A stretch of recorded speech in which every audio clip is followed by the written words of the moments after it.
I went into the situation with a plan to escape. So the minute the gun touched the side of my neck, I knew I'm tiny, 15-year-old. This is a grown man. I can't fight him off. So what is my next best thing? I was at a friend's house and we were getting ready to go to the lake for the day. I volunteered to water the flowers for her while she was taking a shower. And while I was out there, a man pulled into the driveway and got out of the car and came to me and told me he had some brochures to hand out and asked if I could leave them for my parents, or my friend's parents in this case.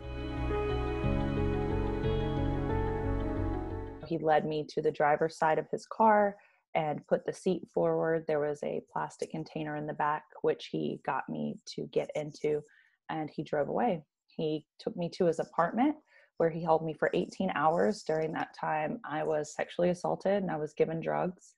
And eventually I was able to escape the next morning while he was asleep.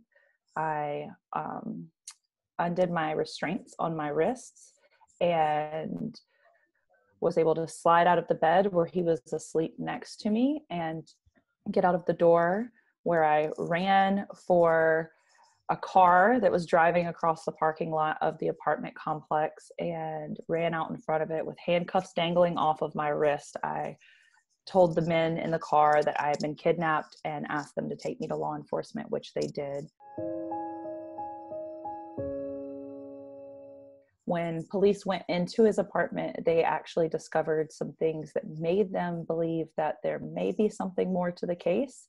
And they started investigating and found out that he was responsible for at least 3 other murders in the state of Virginia here in the United States.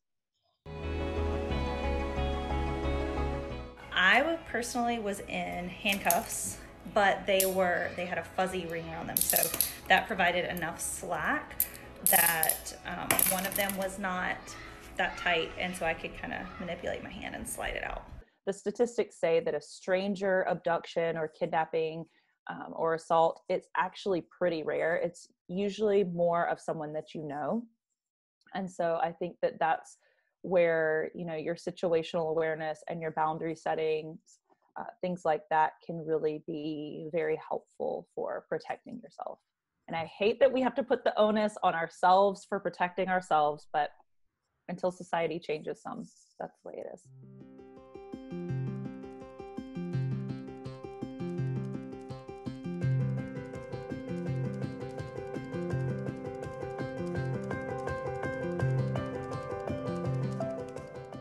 I have these huge dreams of really doing for the conversations about emotions and trauma, and really just this human experience of what it is to go through hard things. I really want to do for those conversations what we've done for conversations around race, around gender and sexuality.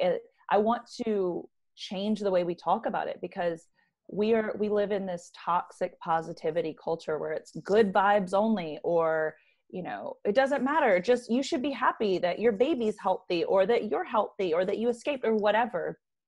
But that doesn't hold space for the quote negative emotions, which no emotions are negative. They're just emotions, right? So I'm very, very passionate about really just holding space for all feelings. It's okay to say, I'm having a bad day. It doesn't mean that you're not thankful for all of the amazing things that you have. They're not mutually exclusive. Joy and gratitude and having a bad day or being angry, they don't exist in 2 separate arenas. They can coexist.